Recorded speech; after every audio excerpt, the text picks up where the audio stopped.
بسم اللہ الرحمن الرحیم۔ السلام علیکم رحمۃ اللہ وبرکاتہ۔ دوستو، جیسے جیسے عید کے دن نزدیک آتے ہیں، مردے کیوں روتے ہیں اور یہ کیوں دعا کرتے ہیں کہ کاش کبھی بھی عید نہ آئے۔ عید کا دن خوشی اور خوشحالی کا دن ہوتا ہے۔ کبھی کبھی خوشی میں مصروف ہو کر آخرت سے غفلت ہو جاتی ہے اور قبروں کی زیارت سے آخرت یاد آتی ہے۔ اس لیے اگر کوئی شخص عید کے دن قبر کی زیارت کرے تو مناسب ہے، کوئی حرج نہیں، لیکن اس کو لازم اور ضروری سمجھنا درست نہیں۔ نیز اگر کوئی شخص اس دن قبروں کی زیارت نہ کرے تو اس کو طعنے دینا یا حقیر سمجھنا درست نہیں ہے۔ میری دوستو، عید کا دن بہت ہی خوشی اور خوشحالی کا دن ہے جو سال میں 2 مرتبہ حاصل ہوتا ہے۔ پہلی خوشی اس کی یہ ہے کہ رمضان شریف کا مبارک مہینہ آیا۔ اس میں خدا تعالیٰ کی رحمتیں اور نعمتوں کی بارش ہوئی۔ تم نے جی لگا کر مہینے بھر صبح سے شام تک اپنے آپ کو بھوکے پیاسے رکھا اور رات کو یاد الہی میں گزارا۔ اس کی خوشی میں رمضان المبارک کے ختم ہوتے ہی شوال کا پہلا دن تمہارے لیے سکون اور خوشی کا دن مقرر کر دیا گیا ہے اور اس دن کو عید الفطر کہتے ہیں۔ روایت میں آتا ہے کہ جب عید الفطر کا دن آتا ہے، فرشتے راستوں پر کھڑے ہو جاتے ہیں اور آواز لگاتے ہیں، اے مسلمانوں کی جماعتوں، اپنے رب کی کریم کی طرف چلو، وہ تمہیں ایک اچھے کام کی توفیق دیتا ہے، پھر اس پر ثواب اجر عطا فرماتا ہے۔ تمہیں رمضان المبارک کی راتوں میں نماز پڑھنے کا حکم دیا، تم نے نماز پڑھی، تو دن میں روزے رکھنے کا حکم دیا، تم نے روزہ رکھا، تم نے اپنے رب کی حکم میں اطاعت کی، اب اس کا انعام حاصل کرو۔ جب نماز عید ختم ہو جاتی ہے تو فرشتے آواز لگاتے ہیں، خوش ہو جاؤ کہ تمہارے پروردگار عالم نے تمہاری مغفرت فرما دی، اب تم خوشی خوشی اپنے گھروں کو لوٹ جاؤ۔ اسی لیے اس دن کو انعام اکرام کا دن کہا جاتا ہے۔ اور جب نبی کریم صلی اللہ تعالیٰ علیہ وسلم مکہ مکرمہ سے ہجرت کر کے مدینہ منورہ پہنچے تو اہل مدینہ سال میں 2 میلے کرتے تھے۔ جب حضور صلی اللہ تعالیٰ علیہ وسلم نے دریافت فرمایا کہ یہ کیا ہے تو انہوں نے عرض کیا، یا رسول اللہ صلی اللہ تعالیٰ علیہ وسلم، زمانہ جاہلیت میں ہم ان دنوں میں خوشی مناتے تھے۔ حضور صلی اللہ تعالیٰ علیہ وسلم نے ارشاد فرمایا، خدا نے ان کے بجائے ان سے بہتر دن خوشی منانے کے لیے تمہیں عطا فرمائے ہے۔ ایک دن عید الفطر اور دوسرا عید الاضحیٰ ہے۔ عید کے دن 2 رکعت نماز واجب ہے۔ جن لوگوں پر جمعہ کی نماز فرض ہے، انہی پر عید کی نماز بھی واجب ہے، اور جو شرط جمعہ کی نماز کی ہے وہی عید کی نماز کی ہے، مگر عیدین میں نماز کا خطبہ نماز کے بعد پڑھا جاتا ہے اور خطبہ کا پڑھنا اور سننا سنت موقدہ ہے، اور عید کی نماز کے لیے اذان اور تکبیر نہیں، بلکہ آفتاب بلند ہونے کے بعد سب مسلمان ایک جگہ جمع ہو۔ جب سب جمع ہو جائے تو امام ان کو 2 رکعت نماز پڑھائے اور ہر رکعت میں 3 جائے تکبیر کہی جائے۔ ان جائے تکبیر کا کہنا امام اور مقتدی دونوں پر واجب ہے۔ اس کے بعد امام منبر پر کھڑے ہو کر خطبہ پڑھے۔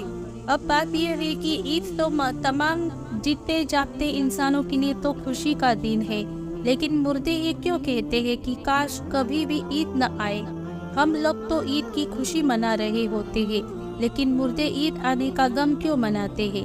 کچھ مردے ایسے ہیں جو عید کے آنے پر بہت دکھ میں آ جاتے ہیں اور بہت مصیبت ان کے اوپر آنے والی ہوتی ہے، اور اس وجہ سے وہ لوگ بہت پریشان ہوتے ہیں۔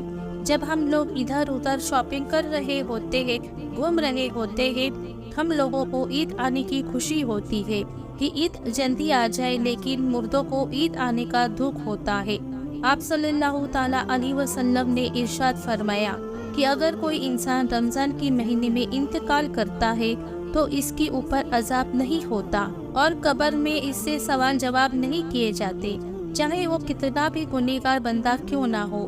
اگر کسی شخص کا رمضان میں انتقال ہو جائے تو رمضان کے مہینے کی برکت اس کو یہ ملتی ہے کہ رمضان بھر اس سے نہ سوال جواب ہوتے ہیں اور نہ ہی رمضان میں اس کے اوپر عذاب پیش کیا جاتا ہے۔ اور جیسا کہ حدیث پاک مفہوم ہے کہ قبر کے اندر مردے کے لیے جہنم کی کھڑکی کھول دی جاتی ہے اور وہ مردہ قبر کے اندر جہنم کی تپش کو محسوس کرتا ہے، تو جو گنہگار مردے ہوتے ہیں وہ اس طرح سے جہنم کی عذاب کو اور گرمی کو قبر کے اندر محسوس کرتے ہیں۔ لیکن جب رمضان کا مہینہ آتا ہے تو آپ صلی اللہ تعالیٰ علیہ وسلم نے ارشاد فرمایا کہ جب رمضان کا چاند دیکھا جاتا ہے تو جنت کے دروازوں کو کھول دیا جاتا ہے، جہنم کے دروازے کو بند کر دیا جاتا ہے، قبر سے عذاب کو اٹھا لیا جاتا ہے اور اللہ تبارک تعالیٰ کی رحمتوں کا نزول ہوتا ہے۔ یہ ساری چیزیں ہوتی ہے تو جب مردہ ہوتا ہے اس کو بڑی راحت ملتی ہے۔ رمضان کے آنے سے مردہ بڑا خوش ہوتا ہے کہ ہمارے اوپر سے عذاب اٹھا لیا گیا ہے، جو قبر کے اندر ہمارے لیے جہنم کی دروازے کھلے ہوئے تھے وہ دروازے بند کر دیے گئے ہیں، تو وہ مردہ بڑی راحت محسوس کرتا ہے۔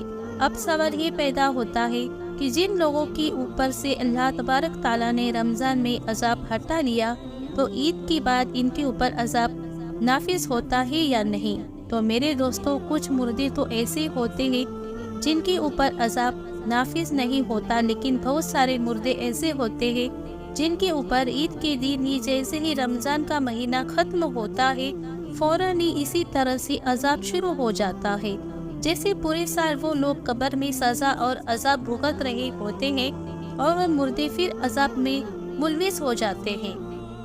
کچھ علماء کا فرمان ہے کہ جب کوئی انسان رمضان کے مہینے میں انتقال کرتا ہے تو اسی قبر میں سوال جواب نہیں ہوتے، اور جب ایک مرتبہ اللہ تبارک تعالیٰ کسی کے اوپر سے عذاب کو ہٹا لے تو پھر دوبارہ ان پر عذاب نافذ نہیں کرتا، بشرطے یہ کہ اس کے لیے کوئی ایصال ثواب کر رہا ہو یا مغفرت کی دعائیں کر رہا ہو۔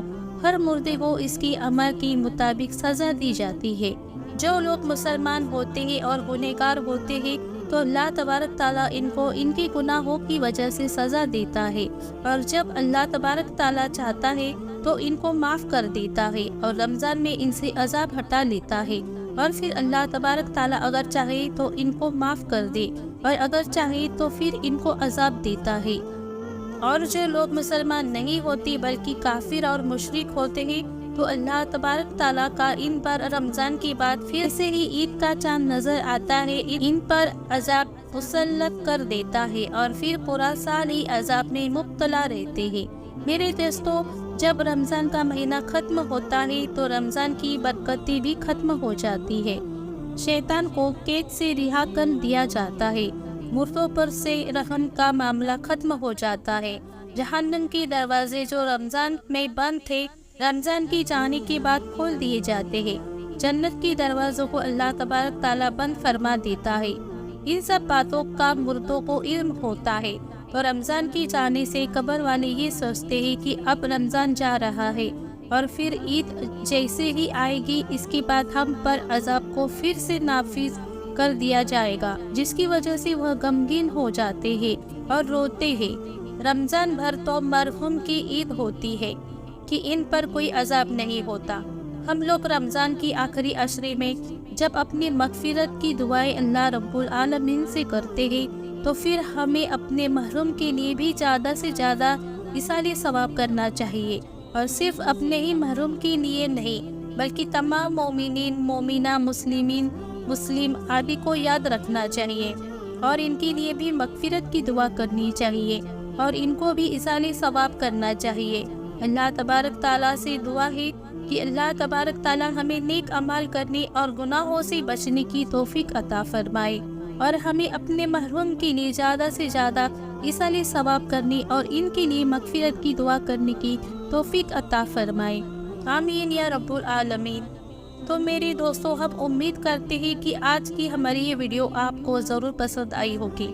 اگر ویڈیو پسند آئی ہے تو دل سے لائک کر دیجئے گا اور اپنے دوستوں رشتہ داروں میں اس ویڈیو کو زیادہ سے زیادہ شیئر کیجئے گا۔ ملیں گے انشاءاللہ تعالیٰ پھر ایک نئی ویڈیو کے ساتھ، تب تک کے لیے السلام علیکم رحمۃ اللہ وبرکاتہ۔